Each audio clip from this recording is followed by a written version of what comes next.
आज के पॉडकास्ट में आप सबों का हार्दिक अभिनंदन करता हूं। मैं हूं आपका मित्र, आपका भाई अजीत होरो।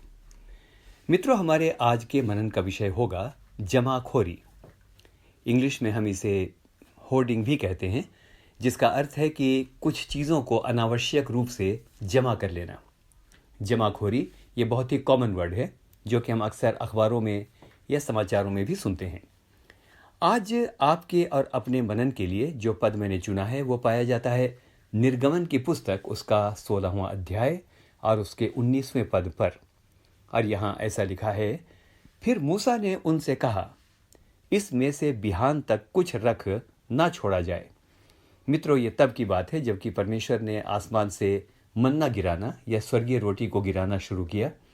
और तब मूसा ने इस्राएलियों से कहा, मन्ना तो मिलेगा, लेकिन बिहान तक कुछ रख कर ना छोड़ा जाए। मित्रों, परमेश्वर ने मन्ना तो बरसाया, लेकिन उसने आज्ञा दी कि जितना आवश्यक हो उतना ही बटोरा जाए, यानी दूसरे शब्दों में इसकी जमाखोरी न की जाए। निर्गमन 16 उसके 20 को यदि आप पढ़ें तो आपको पता चलेगा कि परमेश्वर ने आज्ञा तो दी थी कि इसे जमा ना किया जाए, लेकिन लोगों ने यह बात नहीं मानी और ढेर सा जमा कर लिया। और जब जमा कर लिया तो वचन बताता है कि सुबह होने तक वह सड़ गया और उससे दुर्गंध आने लगी। आइए मित्रों, थोड़ी देर के लिए विचार करें, लोगों ने क्यों जमा कर लिया था? What prompted him to hoard this manna? अगर ध्यान से देखें तो मुझे ऐसा लगता है ये उनका अविश्वास था। अविश्वास, जी हाँ, कि आज तो मिल गया, लेकिन पता नहीं कल परमेश्वर देगा या नहीं, इसलिए जितना बटोर सकते हो वो बटोर लो। मित्रों, एक प्रश्न और उठता है, क्यों कहा था परमेश्वर ने कि ना बटोरें? वाई? शायद इसलिए कि वो देखना चाहता था कि उसकी प्रजा अपनी आवश्यकताओं के लिए प्रतिदिन, जी हाँ, मैं इस पर स्ट्रेस दूंगा, प्रतिदिन उस पर विश्वास करती है या नहीं। और मित्रों, इस परीक्षा में इस्राएली बुरी तरह से फेल हुए।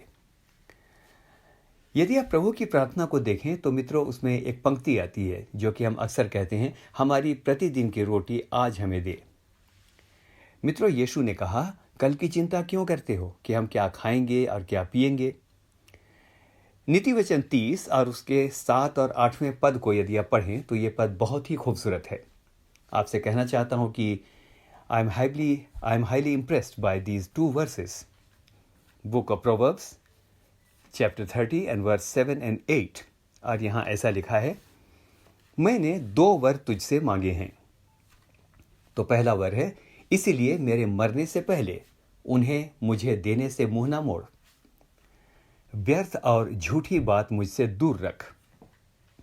नंबर 2, मुझे ना तो निर्धन बना और ना धनी बना, लेकिन प्रतिदिन की रोटी मुझे खिलाया कर।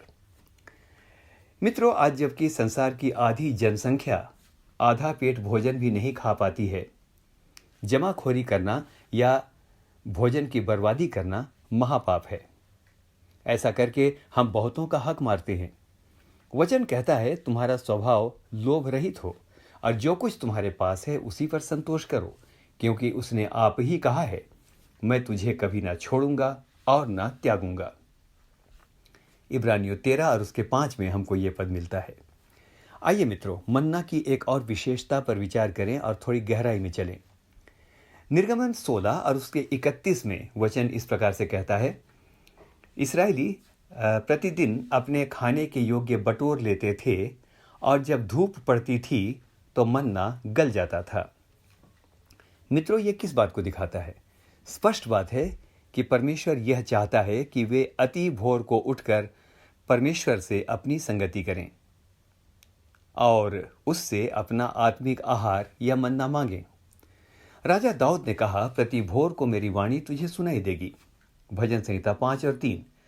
मित्रों, परमेश्वर चाहता है कि इससे पहले कि हम सुबह के सूर्य को देखें, हम धर्म के सूर्य का मुंह देखें। मलाकी की पुस्तक के अनुसार धर्म का सूर्य कोई और नहीं लेकिन प्रभु यीशु मसीह है। मित्रों, वचन बताता है कि जब कड़ी धूप पड़ती थी तो मन्ना गल जाता था।